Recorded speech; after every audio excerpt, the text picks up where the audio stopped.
나눔가족 여러분, 18장과 19장은 유다 주변 나라들이 아수르 제국의 위협에 맞서서 이리저리 동맹을 맺으려고 쫓아다니던 긴박한 상황을 배경으로 하고 있습니다. 아수르의 부상은 지중해 남쪽에 위치한 나라들도 혼란의 소용돌이 가운데 빠지게 된 것이죠. 오늘 말씀은 이런 국제 정치의 혼란 가운데서도 하나님은 어떻게 역사하시는가를 보여주고 있습니다. 18장은 구스에 대한 말씀이고 19장은 전통적 패권국인 애굽에 대한 신탁의 말씀이죠. 구스는 오늘날 에디오피아를 가리킵니다.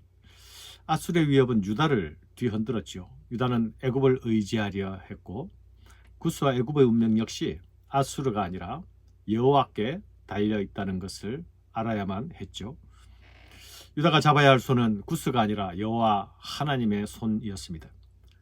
선지자는 유다와 동맹을 하려고 파견한 구스 사절단에게 다시 돌아가라 말합니다.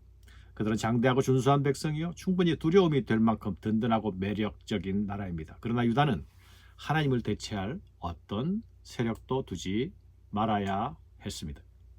사랑하는 여러분, 우리 하나님은 어떤 분이십니까? 여호와께서 내게 이르시되 내가 나의 처소에서 조용히 감찰함이 쬐이는 일광 같고 가을 더위의 운무 같도다. 구스는 모든 나라의 전령을 보내어 동맹을 이끌어내려 하죠. 그러나 여호와는 이 모든 것을 하늘에서 조용히 지켜보고 계셨습니다. 하나님의 지켜보심은 방관이 아니죠. 정오의 햇빛이 비추이지 않는 곳이 없는 것처럼 하나님은 모든 것을 꿰뚫어 보고 계십니다. 또한 그분은 구름처럼 모든 땅을 덮고 계시죠. 인간의 어떤 행동도 하나님의 눈을 피할 수가 없습니다. 하나님의 침묵은 인간의 모이들이 모이고 그것들이 행동할 때까지 인내하시며 지켜보시는 과정입니다. 우리는 하나님이 조용히 계실 때에, 하나님이 침묵하실 때에 하나님이 아무것도 하시지 않는 것이 아닌가 하는 의문을 가질 때가 많죠. 그러나 하나님은 조용히 계시다가 때가 되면 일어서십니다. 하나님이 일어나실 때에 모든 세상이 알도록 구스를 심판하실 것입니다. 구스의 멸망이 예언대로 이루어진다면 구스를 의지하려고 하던 유다의 운명도 그와 같다는 사실을 알게 될 것입니다. 이제 선지자를 통해서 메시지는 선포되었습니다. 이제 들은 자들의 선택만 남은 것이죠. 구스의 손을 잡고 파멸로 갈 것인가? 아수르마저도 부리시는 여호와의 손을 잡을 것인가? 구스의 어리석음은 그치지 않을 것입니다. 해서 아수르를 통한 심판도 그대로 진행될 것입니다. 그러나 이게 반전이 있죠. 미래에 구스가 하나님께 돌아올 것이라 하십니다. 그들이 하나님께 예물을 드리려고 사절단을 파견하게 될 날이 올 것이라 말씀하시죠. 강대국의 백성들이 하나님의 주권을 인정하게 되는 날이 올 것이다. 사랑하는 여러분, 난 오늘 누구의 손을 잡고 가고 있습니까? 누구의 손을 잡으려고 달려가고 있습니까? 나는 내 소중한 것들을 어디에 걸고 있습니까? 내가 주님을 찾는 시간, 내가 주님을 위해 쏟는 열정, 그것이 내가 누구이며 내가 누구 손을 잡고 가는지를 보여주는 지표가 되지 않을까요? 애굽도 마찬가지로 심판의 대상이었습니다. 보라, 여호와께서 빠른 구름을 타고 애굽에 임하시리니 애굽의 우상들이 그 앞에서 떨겠고 애굽인의 마음이 그 속에서 녹으리로다. 마치 손오공이 권두를 타고 날아다니는 것처럼 하나님이 구름을 타고 애굽에 임하시겠다 하십니다. 하나님은 애굽마저 신속하게 심판하실 것입니다. 먼저 우상을 숭배하는 그들의 마음을 떨게 하고 무너져 내리게 하실 것입니다.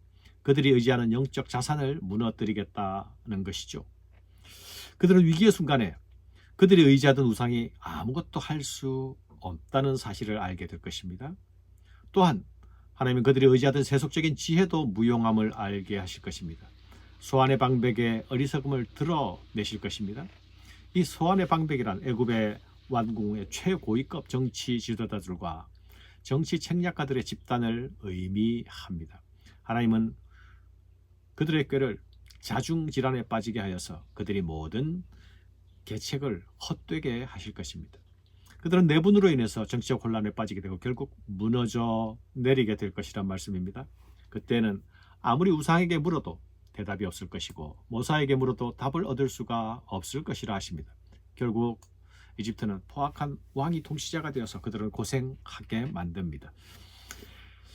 사랑하는 여러분, 하나님이 일어나실 때에 세상의 지혜가 소용이 없습니다. 하나님은 그들이 의지하던 지혜를 어리석게 하실 것이기 때문입니다. 여호와께서 그 가운데 어지러운 마음을 섞으셨으므로 그들이 애굽을 매사에 잘못 가게 함이 취한 자가 토하면서 비틀거림 같게 하였으니. 하나님은 애굽의 자랑하던 그들의 경제도 치실 것입니다. 애굽의 힘의 근원은 나일강의 정기적 범람을 통해서 얻는 비옥한 토양의 소출이 아니었습니까? 나일강이 주는 혜택으로 그들은 풍성하고 풍부한 경제를 누릴 수 있었습니다. 그런데 하나님이 애굽의 젖줄을 끊으심으로 애굽을 심판하시겠다 합니다. 그 풍성했던 나일강이 마를 것이라는 거죠. 풍부한 수자원이 마르게 되면 곡창지는 더 이상 곡식을 수확하는 땅이 되지 못할 것입니다. 농업만이 아니라 어업도 무너져 내립니다. 경제 모두가 무너져 내립니다. 단지 가뭄으로 그치는 것이 아니죠. 생태계의 파괴가 따라옵니다. 강에서는 악취가 나고 갈대와 부들들이 시들어버립니다. 처참한 가뭄이 애굽을 덮쳐서 애굽의 경제적 기둥들을 무너져 내리게 할 것입니다. 품꾼들마저 일자리를 얻을 수가 없어서 근심하게 될 것이라. 이제 더 이상 애굽은 매력적인 나라가 될 수 없는 것이죠. 오히려 수치를 당하고 근심에 빠진 나라가 될 것입니다. 사랑하는 여러분, 오늘 우리가 믿고 의지하고 붙들고 있는 것들은 무엇일까요? 그것이 돈이든 지혜든 권력이든 하나님 아닌 것들을 붙들고 있다면 그것들의 무용함을 뼈저리게 알게 되는 날이 올 것입니다. 세상의 표현을 따르면 그날은 망하는 날이죠. 애굽이 망하는 소리는 결코 남의 일이 아닙니다. 애굽이 망하는 소리는 우리가 무엇을 붙들어야 할지를 다시 묻게 하는 소리이죠. 애굽에 의지하던 것들을 우리가 따라 의지하고 있지는 않을까요? 내가 만든 신을 의지하는 자들은 모두 한날 무너지게 될 것입니다. 그것이 종교 이름을 가진 우상이든지 아니면 만몬의 이름을 가진 경제이든지 돈이나 부이든지 지혜의 이름을 가진 것이든지 모두 마찬가지입니다. 지금도 하나님은 조용히 감찰하시고 계신다는 사실을 기억해야겠습니다. 역사의 주관자이신 그 하나님이 우리 인생의 주관자이십니다.